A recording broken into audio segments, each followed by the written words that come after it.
আরে তুই এগুলো কি শুরু করেছিস? তোর বাবা স্বপ্না, ভাবছিলাম বাবুকে আর কদিন পরে একটা কোম্পানির দায়িত্ব দেব। হ্যাঁ, বাবু তো বড় হয়ে গেছে এখন। মা, ওগুলো আমার দ্বারা হবে না। ওগুলো কথা মেরে ভালো লাগে না, আমাকে যেন কেমন লাগে। এইসব বাজে কিছুটা সন্তান থাকা একটি কলঙ্ক। মা, তোমাকে আমি আগেই বলেছিলাম বাবাকে ফোন করো।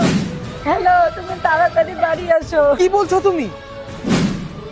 ভেবেছিলাম তোকে একটা আমি কোম্পানির দায়িত্ব দেবো, আর তুই এগুলো কি শুরু করেছিস? মানুষ যে আমাদেরকে খারাপ বলবে। তুই বেরিয়ে যা তুই এই বাড়ি থেকে। বাবা, কোথায় যাবো আমি এখন? ভগবানে যে আমাকে এরকম বানিয়েছে। চুপ কর তুই। দেখা তোর আজকে মেয়ে হওয়ার শখ আমি।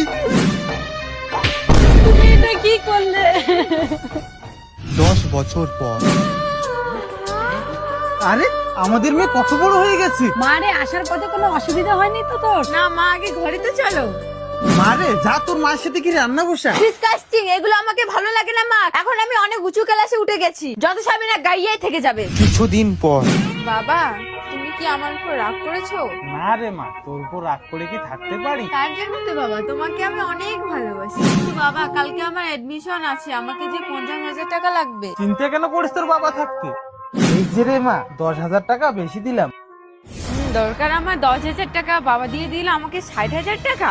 আমার এই বাড়িতে কোনো ইন্টারেস্ট নেই। কি হলো, কেন ঘুরে আসলি তুই? বাবা, মা, কলেজে ভর্তি হওয়ার জন্য তোমাদের একটা সই লাগবে। হ্যাঁ বাবা, ওইখানেই করে দাও। ঠিক আছে। হ্যালো, বাড়িটা ছেড়ে দাও, তোমার মেয়ে বাড়িটা বিক্রি করে দিয়েছে। হ্যাঁ, আমি বিশ্বাস করি না। সত্যি বাবা, বাড়িটা বিক্রি করে দিয়েছি, বাড়িটা ছেড়ে দাও। এখন আমরা কি করব? কখনো ভাবিনি এই বাড়ি থেকে এইভাবে বেরিয়ে যেতে হবে।